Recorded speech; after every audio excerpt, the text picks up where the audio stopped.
Aujourd'hui, il nous arrive assez souvent de traverser toutes sortes de sas, des sas de sécurité, des sas de décompression, et j'en passe.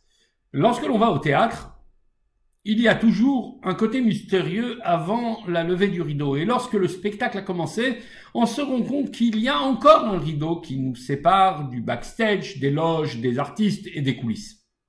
En fin de spectacle, le premier rideau se referme à nouveau, comme pour laisser les artistes qui se sont tant donné retrouver leur intimité. Les deux espaces les plus sacrés du Beth Amikdash étaient le Kodesh, le sanctuaire, et le Kodesh HaKodashim, le Saint des Saints.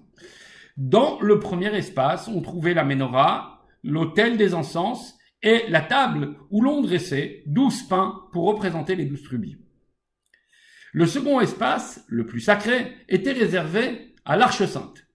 Seul le grand prêtre était habilité à entrer dans cet espace une fois par an, le jour de Kippour.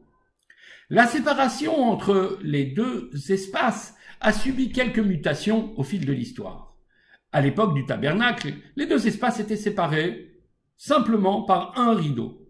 À l'époque du temple de Salomon, en plus du rideau, c'est un mur épais d'une coudée, environ 50 cm, qui fut construit pour diviser les lieux.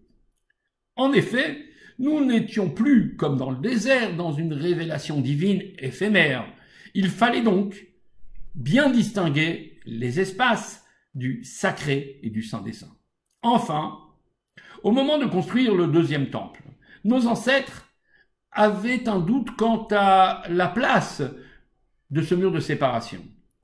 Mordait-il, à l'époque de Salomon, sur l'espace du Kodesh ou sur celui du Kodesh HaKodashim? Face à ce dilemme, ils décidèrent de rallonger le bâtiment d'une longueur d'une coudée pour la placer entre les deux espaces sacrés. Et à la place d'un mur, ils tendirent deux rideaux, laissant entre eux un espace vide d'une mesure d'une coudée.